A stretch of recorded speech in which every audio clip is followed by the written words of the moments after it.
Hello everyone, welcome to daily learning. आज आम ए वीडियो रे ओडिशा जीके रो आउ केतरा एमसीक्यू डिस्कशन करिबा। मु जो सीरीज टा स्टार्ट करथली फ्रॉम बेसिक जो सीरीज रो एटा होची क्लास नंबर 2। मु या पूर्वरो ऑलरेडी क्लास 1 टा अपलोड करि छाची। याती चैनल को विजिट करि देखि नेबे, जोटा रे हम क्वेश्चन पूरा बेसिक लेवल नु ही नेइचू। तापरे आज आम ए वीडियो रे फर्स्ट इन ओडिशा रो प्रथमे किए कोन हेतले से विषय हम डिस्कशन करिबा। जेमति first female IPS officer, first Everest को ओडिशा चढ़ी फास्ट एवरेस्ट को किए चढ़ी, फास्ट चीफ मिनिस्टर, ये सब विषय आम भिडियो डिस्कसन करवा। तो एटा तो गोटे भिडियो सब कवर हो पारबनी, यार आउ गोटे पार्ट आनिबी निहाती। देखिबा फर्स्ट क्वेश्चन कौन रहउची। Who was the first chief minister of Odisha. जे पचारछि ओडिशा रो प्रथम चीफ मिनिस्टर किए बोली पचारछि। ऑप्शन ए रे अछि बिजू पट्टनायक, बी रे अछि हरेकृष्ण महाताब, सी रे अछि नवकृष्ण चौधरी, डी रे अछि नीलमणि राउतराय। এটা ঠিক উত্তর কি হবো না আমি জানছি হরেকৃষ্ণ মহাতাব হচ্ছেন কোন না প্রথম সিএম অফ ওড়িশা। তাহলে প্রথম সিএম কে রହୁଛନ୍ତି হরেকৃষ্ণ মহাতাব। এটা হচ্ছে এর ঠিক উত্তর। নেক্সট क्वेश्चन কম কইছি যে আমি যদি ফার্স্ট চিফ মিনিস্टर କିଏ ନା ହରେକୃଷ୍ଣ ମହାତାବ। ତାଙ୍କ ଟର୍ମ ଯଦି ଦେଖିବା ଏପ୍ରିଲ 23 1946 ରୁ ମେ 12 1950 ପର୍ଯ୍ୟନ୍ତ ରହୁଛି। ଆଉ ହରେକୃଷ୍ଣ ମହାତାବକୁ କଣ କୁହାଯାଏ ନା ଉତ୍କଳ କେଶରୀ ବୋଲି ମଧ୍ୟ କୁହାଯାଏ। ନେକ୍ସଟ क्वेश्चन କହିଛି who was the first female chief minister of Odisha. ଓଡିଶାର ପ୍ରଥମ ଫିମେଲ ଚିଫ ମିନିଷ୍ଟର କିଏ ବୋଲି ଏଠି ପଚାରୁଛି। ଅପସନ ଏ ରେ ଅଛି କଣ ଗିରିଜା ବ୍ୟାସ, ବି ରେ ଅଛି ନନ୍ଦିନୀ ଶତପଥୀ, ସି ରେ ଅଛି ପ୍ରତିଭା ପାଟିଲ, ଡି ରେ ଅଛି ସରୋଜିନୀ ନାଇଡୁ। ଏ ଠିକ ଉତ୍ତର କୋଉଟା ହବ ନା ନନ୍ଦିନୀ ଶତପଥୀ ହଉଛନ୍ତି କଣ ନା ଓଡିଶାର ପ୍ରଥମ ଫିମେଲ ଚିଫ ମିନିଷ୍ଟର କିଏ, ଏଇ ନନ୍ଦିନୀ ଶତପଥୀ। ନେକ୍ସଟ क्वेश्चन କଣ କହିଛି who was the first central minister of Odisha. ସେ ପଚାରିଛି ଓଡିଶାର ପ୍ରଥମ ସେଣ୍ଟ୍ରାଲ ମିନିଷ୍ଟର କିଏ ବୋଲି ଏକ ଭିତରୁ ପଚାରିଛି। କିଏ ହେବେ। ଅପସନ ଏ ରେ ଅଛି କଣ ନା ବିଜୁ ପଟ୍ଟନାୟକ, ବି ରେ ଅଛି ନବକୃଷ୍ଣ ଚୌଧୁରୀ, ସି ରେ ଅଛି ହରେକୃଷ୍ଣ ମହାତାବ, ଡି ରେ ଅଛି ନୀଳମଣି ରାଉତରାୟ। ଏଠିକ ଉତ୍ତର କୋଉଟା ହବ ନା ଏଇ ହରେକୃଷ୍ଣ ମହାତାବ ହଉଛନ୍ତି କଣ ନା ପ୍ରଥମ ସେଣ୍ଟ୍ରାଲ ମିନିଷ୍ଟର। ଆମେ ଯଦି ଓଡିଶାରୁ ଦେଖିବା କିଏ ନା ପ୍ରଥମ ସେଣ୍ଟ୍ରାଲ ମିନିଷ୍ଟର କିଏ ରହୁଛନ୍ତି ହରେକୃଷ୍ଣ ମହାତାବ। ନେକ୍ସଟ क्वेश्चन କହିଛି who was the first Odia chief justice of supreme court. ସେ ପଚାରୁଛି କଣ ନା ପ୍ରଥମ ଓଡିଆ ଯିଏକି ସୁପ୍ରିମ କୋର୍ଟର ଚିଫ ଜଷ୍ଟିସ ହେଇଛନ୍ତି ବୋଲି ପଚାରୁଛି। କିଏ। ଅପସନ ଏ ରେ ଅଛି ଜଷ୍ଟିସ ଦୀପକ କୁମାର ମିଶ୍ର, ବି ରେ ଅଛି କଣ ନା ଜଷ୍ଟିସ ରଙ୍ଗନାଥ ମିଶ୍ର, ସି ରେ ଅଛି ଜଷ୍ଟିସ ଜିବି ପଟ୍ଟନାୟକ, ଆଉ ଜଷ୍ଟିସ ଏ କେ ସିକ୍ରି। ଏଠିକ ଉତ୍ତର କୋଉଟା ହବ ନା ଜଷ୍ଟିସ ରଙ୍ଗନାଥ ମିଶ୍ର ହଉଛନ୍ତି କଣ ନା first Odia justice of supreme court.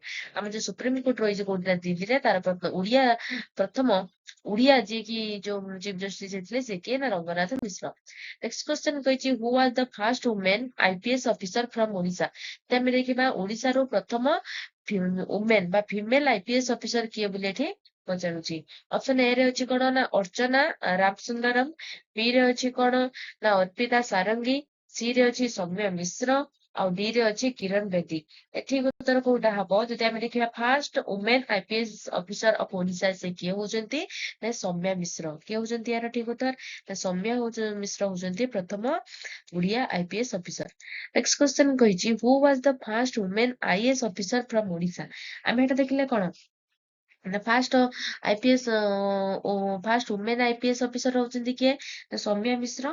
ଆଉ ଯଦି ଆମେ ଦେଖିବା କଣ ନା ଫାର୍ଷ୍ଟ ଓମେନ ଆଇଏଏସ୍ ଅଫିସର କିଏ ହଉଛନ୍ତି ନା ପ୍ରଜ୍ଞା ପରମିତା ଦାସ। କିଏ ହଉଛନ୍ତି ପ୍ରଜ୍ଞା ପରମିତା ଦାସ ହଉଛନ୍ତି first women IAS officer from Odisha. Next question କହିଛି who was the first Odia to become the speaker of the Lok Sabha. ପଚାରୁଛି କଣ ନା ପ୍ରଥମ ଓଡିଆ ଯିଏକି ଲୋକସଭାର ସ୍ପିକର ହେଇଥିଲେ ବୋଲି ପଚାରୁଛି। ଅପସନ ଏ ରେ ଅଛି ବିଜୁ ପଟ୍ଟନାୟକ, ବି ରେ ଅଛି ହରେକୃଷ୍ଣ ମହାତାବ, ସି ରେ ଅଛି ନବକୃଷ୍ଣ ଚୌଧୁରୀ, ଆଉ ଡି ରେ ଅଛି କଣ ରବି ରାୟ। ଏଠିକ ଉତ୍ତର କୋଉଟା ହବ ନା ରବି ରାୟ। ଅପସନ ଡି ଯୋଉ ରହୁଛି ରବି ରାୟ, ଏର ହଉଛି ଠିକ ଉତ୍ତର। ତାହେଲେ ରବି ରାୟ ହଉଛନ୍ତି ପ୍ରଥମ ଓଡିଆ ଯିଏକି ଲୋକସଭାରେ ସ୍ପିକର ହେଇଥିଲେ। କିଏ ରବି ରାୟ। ନାଁଟା ନିହାତି ମନେ ରଖିବେ। ନେକ୍ସଟ क्वेश्चन କହିଛି who was the first Odia to scale Mount Everest. ସେ ପଚାରୁଛି କଣ ନା ପ୍ରଥମ ଓଡିଆ ଯିଏକି ମାଉଣ୍ଟ ଏଭରେଷ୍ଟ କୁ ଚଢିଥିଲେ ବା ଯୋଉ ପ୍ରଥମେ ଯିଏକି ଓଡିଶାରୁ ପ୍ରଥମେ ଯିଏକି ମାଉଣ୍ଟ ଏଭରେଷ୍ଟ କୁ ଚଢିଥିଲେ। ଅପସନ ଏ ରେ ଅଛି ବଚେନ୍ଦ୍ରୀ ପାଲ, ବି ରେ ଅଛି ଆଂଶୁ ଜାମସେନପା, सी रे अछि कल्पना दास, डी रे अछि कौन प्रेमलता अग्रवाल। ठीक उत्तर कोटा हबो नहीं कल्पना दास होचंती प्रथम ओडिया जे कि एवरेस्ट को जोड़िथिले किए ए कल्पना दास। नेक्स्ट क्वेश्चन कहिछि who was the first Odia to receive the Arjun award. ए अर्जुन अवार्ड टा रिसीव करथिबा प्रथम ओडिया किए बोली एठी पचारुछि किए। ऑप्शन ए रे अछि दुती चांद, बी रे अछि राकेश कुमार, सी रे अछि मिनती महापात्र, डी रे अछि प्रमिला अय्यप्पा। ठीक उत्तर कोटा हबो ना अर्जुन अवार्ड रिसीव करिवार प्रथम ओडिया किए होचंती ना मिनती महापात्र। मिनती महापात्र होचंती प्रथम ओडिया जे कि अर्जुन अवार्ड रिसीव करिसेंती मन रहला नाटा कोन मिनती महापात्र। नेक्स्ट क्वेश्चन कहिछि who was the first Odia to receive the Padma Bhushan award. एटा निहाती मन रखिबे प्रथम ओडिया जे कि पद्म भूषण अवार्ड पाइचंती किए होचंती। ऑप्शन ए रे अछि कोन ना हरे कृष्ण महाताब, बी रे अछि कोन ना रवि राय, सी रे अछि बिजू पटनायक ଆଉ ଡି ରେ ଅଛି କଣ ନା ମହାଦେବ ଅୟର ଗଣପତି। ତାହେଲେ ଯଦି ଆମେ ଦେଖିବା କିଏ ଆୱାର୍ଡ ନା ପଦ୍ମଭୂଷଣ ଆୱାର୍ଡ କିଏ ପାଇଛନ୍ତି ଯଦି ଆମେ ଦେଖିବା କିଏ ନା ଶ୍ରୀ ମହାଦେବ ଅୟର ଗଣପତି କିଏ ନା ଶ୍ରୀ ମହାଦେବ ଅୟର ଗଣପତି ଯିଏକି କଣ ହଉଛନ୍ତି ନା ପ୍ରଥମ ଓଡିଆ ଯିଏକି କଣ ପାଇଛନ୍ତି ନା ପଦ୍ମଭୂଷଣ ଆୱାର୍ଡ ପାଇଛନ୍ତି କିଏ ନା Mahadev Iyer Ganapati. Next question who was the first Odia to receive the Padma Bhushan award. ताले प्रथम ओडिया जे कि पद्म भूषण अवार्ड पाइछन्ती बोले एठी पचारुछि कि एटा भूल पद्म भूषण अवार्ड ताटा हम कले एटा हबो कोन ना पद्मश्री अवार्ड कोन हबो एटा पद्मश्री अवार्ड प्रथम ओडिया जे कि पद्मश्री अवार्ड टा पाइछन्ती बोले एठी पचारुछि कि ऑप्शन ए रे अछि कोन ना हरिकृष्ण महाताब, बी रे अछि रवि राय, सी रे अछि बिजू पटनायक और डी रे अछि लक्ष्मी नारायण साहू। एठी उत्तर कोटा हबो जदि आमे देखिबा प्रथम ओडिया जे कि पद्मश्री अवार्ड पाइछन्ती से किए होचन्ती ना लक्ष्मी नारायण साहू किए पाइछन्ती ना लक्ष्मी नारायण साहू होचन्ती किए प्रथम ओडिया जे कि पद्मश्री अवार्ड पाइछन्ती कोन एटा पद्मश्री अवार्ड। नेक्स्ट क्वेश्चन कौन कहिछि who was the first Odia women to receive the Sahitya academy award. तने से पछछि कोन ना प्रथम ओडिया फीमेल जे कि साहित्य एकेडमी अवार्ड पाइछन्ती बोले एठी पचारुछि किए। ऑप्शन ए रे अछि प्रतिभा राय, बी रे अछि सरोजिनी साहू, सी रे अछि बीणापाणी महांती, डी रे अछि ममता दास। ठीक उत्तर कोटा हबो ना बीणापाणी महांती होचंती कोन ना प्रथम ओडिया फीमेल जे कि साहित्य एकेडमी अवार्ड पाइछन्ती किए ना बीणापाणी महांती कोन को की अवार्ड पाइछन्ती ना साहित्य एकेडमी अवार्ड पाइछन्ती आ तांको जदि हमें देखिबा कोन ना first Odia women. Next question जदि हमें विनर देखिबा किए होचंती ना बीणापाणी महांती अवार्ड पाइछन्ती कोन पाइ ना पाट देई पाइ से अवार्ड पाइछन्ती को वर्ष ना 1990 रे से अवार्ड टा पाइछन्ती। नेक्स्ट क्वेश्चन कहिछि who was the first Odia to receive the Bharat Ratna award. तो से पचारछि कोन ना प्रथम ओडिया जे कि भारत रत्न अवार्ड पाइछन्ती बोली एठी पचारुछि कि ऑप्शन ए रे अछि हरिकृष्ण महाताब, बी रे अछि वीपी गिरी, सी रे अछि बिजू पटनायक, डी रे अछि नवकृष्ण चौधरी।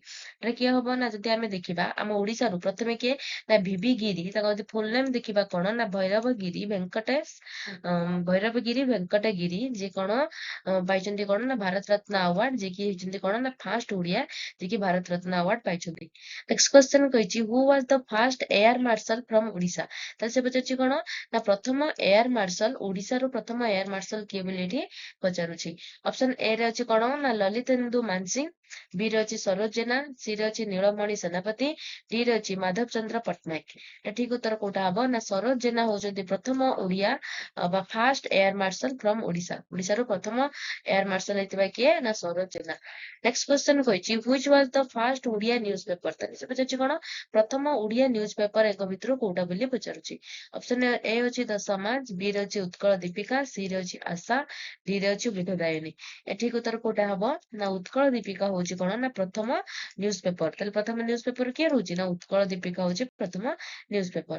नेक्स्ट क्वेश्चन जदि देखिबा अच्छा जदि देखिबा कोन ना रहउछि कोन उत्कल दीपिका केबे फाउंड हेतिला 4 अगस्त 1866 रे एटा फाउंड हेतिला फाउंडर किए ना गौरीशंकर राय होचंती यार फाउंडर कार ना उत्कल दीपिकार केबे 1866। Next question which was the first daily newspaper of Odisha. जदि हमें देखिबा उत्कल दीपिका होछि कोन ना सेटा होछि वीकली न्यूज़पेपर टा किनु जदि हमें देखिबा डेली न्यूज़पेपर कोडा रहउछि ना दैनिक आशा होछि डेली का न्यूज़पेपर रहउछि के नाही दैनिक आशा। नेक्स्ट क्वेश्चन कौन कहिछि जदि हमें देखिबा कोन ना फर्स्ट डेली न्यूज़पेपर होछि के ना दैनिक आशा रहउछि फाउंडर के ना फाउंडर होचंती शशि भूषण रथ होचंती यार फाउंडर एस्टाब्लिश किसे कहछि ना established as a weekly newspaper named Asha on April 13, 1913। ପଚାରିବା କଣ କହୁଛି ନା 1913 ଏପ୍ରିଲ 13 ତାରିଖରେ କଣ ହେଇଛି ନା ଇଏ ୱିକଲି ନ୍ୟୁଜ ପେପର ଭାବେ ସେଟା କଣ ହେଇଥିଲା ନା ଆଶା ନାଁରେ ଏଟା ପବ୍ଲିଶ ହେଇଥିଲା କିନ୍ତୁ କଣ ହେଲା ନା ଏପ୍ରିଲ 13 1928 ରେ ଏଟା କଣ ହେଇଗଲା ନା ଡେଲିକା ନ୍ୟୁଜ ପେପର ହେଇଗଲା ସେ ୱିକଲି ନ୍ୟୁଜ ପେପର ହେଇକି ଏଷ୍ଟାବ୍ଲିଶ ହେଇଥିଲା କିନ୍ତୁ ସେ ଡେଲିକା ନ୍ୟୁଜ ପେପର ହେଇଗଲା କେବେ 1928 ରେ ତା ନାଁ କଣ ନା ଦୈନିକ ଆଶା ପ୍ରଥମେ ଆଶା ଥିଲା ଆଶାରୁ ଚେଞ୍ଜ ହେଇକି ହେଲା ଦୈନିକ ଆଶା। ଆଜି এই ଭିଡିଓରେ ଏତିକି ଥିଲା ଭିଡିଓଟି କେମିତି ଲାଗିଛି ନିହାତି କମେଣ୍ଟ ମାଧ୍ୟମରେ ଜଣିବେ ଭିଡିଓଟି ଭଲ ଲାଗିଥିଲେ ନିହାତି ତାକୁ ଲାଇକ୍ କରିବେ ସାଙ୍ଗମାନଙ୍କ ସହିତ ସେୟାର କରିବେ ଚ୍ୟାନେଲଟିକୁ ସବସ୍କ୍ରାଇବ କରିବେ ଥ୍ୟାଙ୍କ ୟୁ।